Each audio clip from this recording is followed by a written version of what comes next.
Hey everybody, we are here at the William Hill Racing Sportsbook at the M in Las Vegas. And it's the odds couple, and we're here to talk about week 5 and our picks.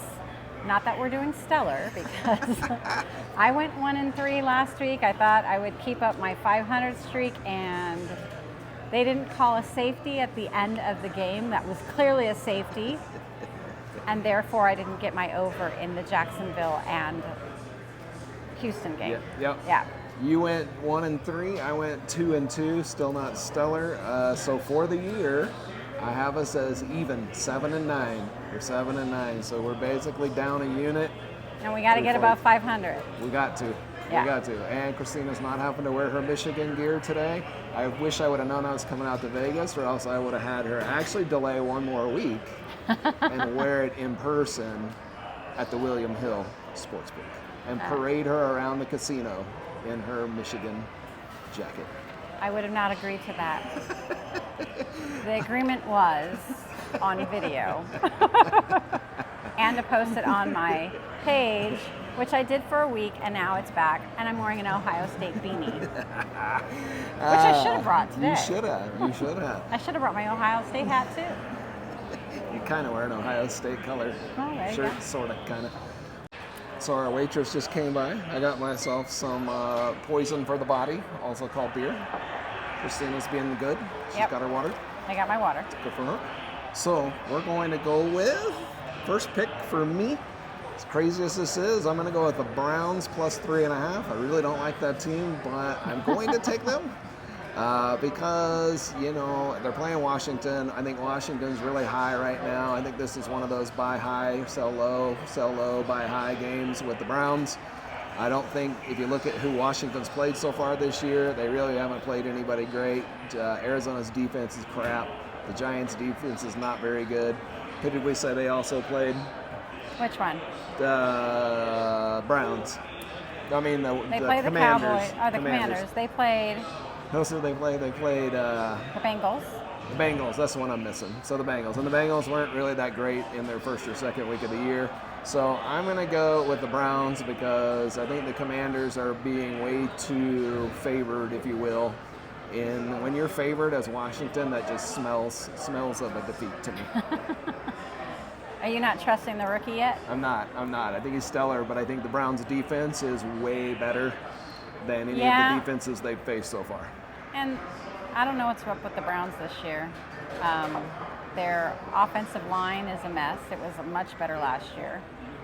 And the defense isn't playing as well as it normally does. So probably because they're tired of being on the field. Because their offense isn't doing good.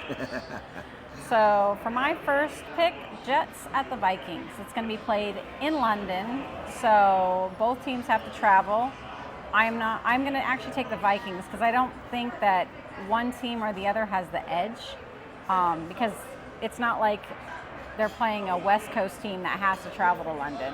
Like the Vikings is not too far, but it's a little further, but not too far than New York has to travel. So depending on when they get there, plus the Vikings have a really good defense, really good defense. So I'm going to go with the Vikings minus 2.5 because the Jets are a mess. Even with Karen Rodgers, the Jets are a mess. I like that because Minnesota's been a surprise team to me. They are solid. They're playing strong. I would have never thought that they would be as good as they are right now. So we'll see. Well, their defensive coordinator is awesome. He was the ex-head coach that I thought Miami should not have fired. Yep. He was a little mean to Tua, I guess, because he wanted Justin Herbert. They didn't let him draft Justin Herbert, and we have Tua, he's a good quarterback.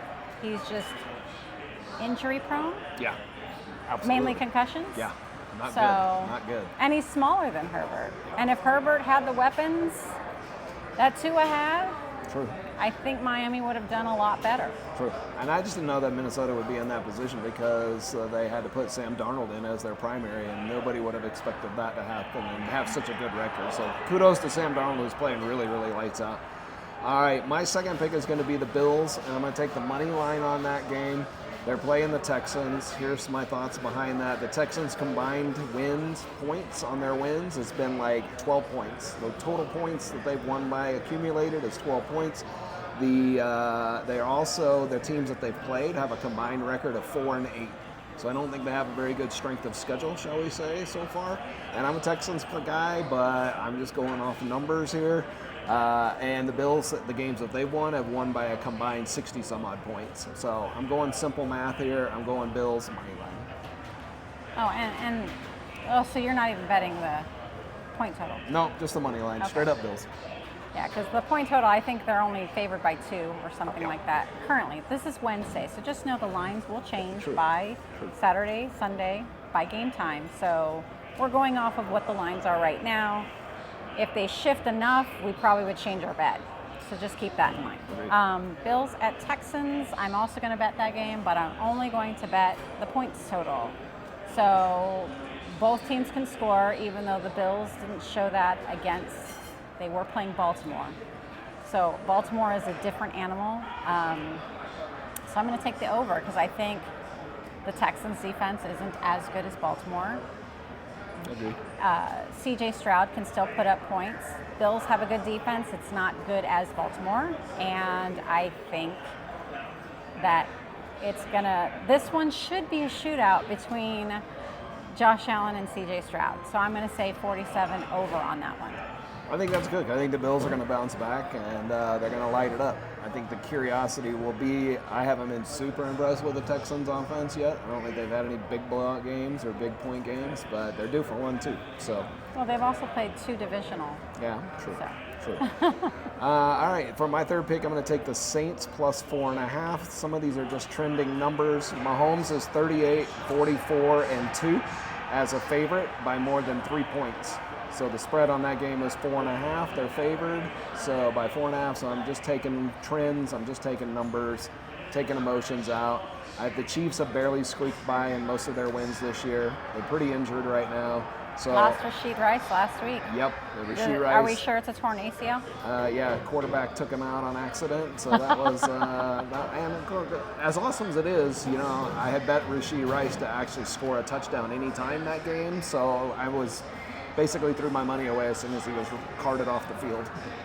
Yeah, so if he's too bad for people that he's on their fantasy. So yeah, it's true. All right, so Cards at the 49ers. 49ers are back to almost full strength. McCaffrey is still out, probably out for another 4 weeks. Don't really know. Hopefully he'll be back this season. But they still have the 49ers minus 7.5. The Cards have shown me that they're kind of weak defensively. And Debo's back, Ayuk's back, Kittle's back. Mason's been running like Christian McCaffrey. So it's not like they've really missed a beat. They probably would have more rushing yards if it were McCaffrey. And they'd probably not be 2-2. But I'm going to look for the 49ers to take control of this division and put the smackdown on the Cards in San Francisco. So I'm taking the 49ers minus 7.5. All right, I think that's probably pretty solid. I have my last bet, and then I have a little bonus I'll throw in there, is the under on the Baltimore and Bengals game of 51. I just feel like Baltimore is going to play really good defense. The Bengals haven't really had a great offense, but I also don't think that Derrick Henry is going to run through Cincinnati like he ran through, Dallas last week? So that's what I'm gambling on. I think it's going to be under 51. I think the spread was like 16 and 4 on games that have gone under 50 points at some point in time. So anyways, a little stat I read. I don't know where I read it at, but I'm going with that. There's more unders when the spread is, or the over-under is 50, so I'm going with the under. So last year, all of Baltimore's losses were to each one of those teams in the AFC North. Yep. And my theory is AFC North plays a different type of defense, and they all play it. And so, therefore, they all know how to beat one another. And probably the meanest division in all of football. My favorite to watch as far as defensively. So that would just be my objection to that Okay, bet. we're gonna find out. And that's why I stay away from when they play against each other. I might do point totals or overs or unders, and a lot of time the unders because it becomes such a defensive battle. Yep. That's what I like, especially that AFC division, because they just play whoop ass on each other, and it's just usually physical. And the only team who competed against Baltimore and didn't even really compete against Baltimore last year in the NFC was San Francisco. Yeah. I believe Baltimore's or Lamar Jackson's record against NFC teams is like every time, like they played a total of 12 times for NFC teams, and his record against NFC teams is 11 wins, 1 loss. So they don't know how to defend him. Yep. I mean, that's the problem. So, but yeah.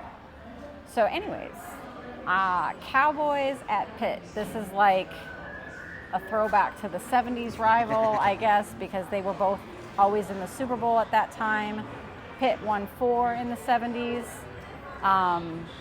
But Cowboys at Pittsburgh.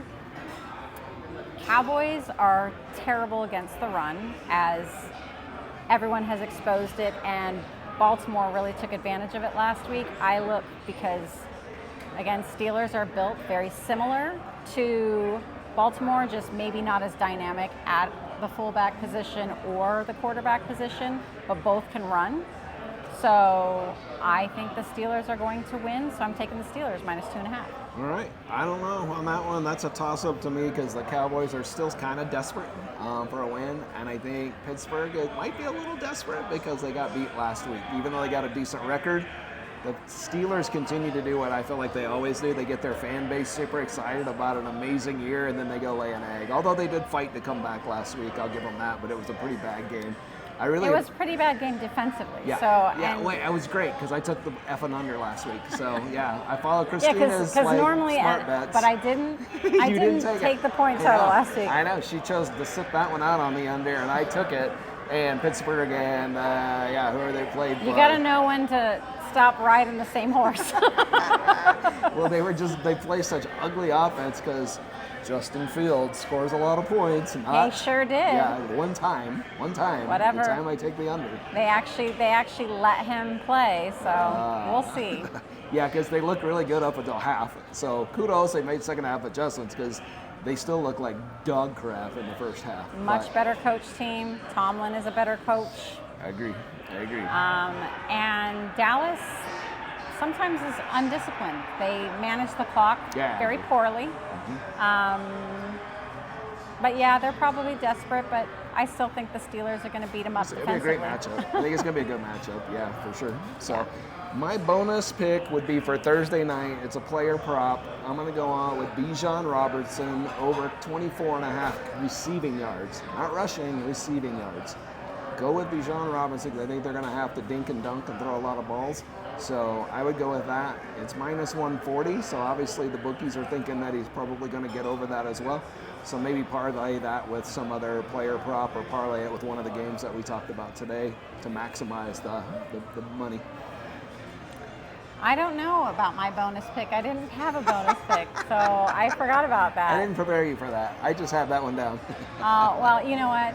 I do know fantasy picks, so I was looking at, I was trading some people, but I just happened to peek at the quarterback picks, and so the 2 top projected that in our draft hasn't been taken. So if you have Deshaun Watson, but they are playing Washington, but Washington.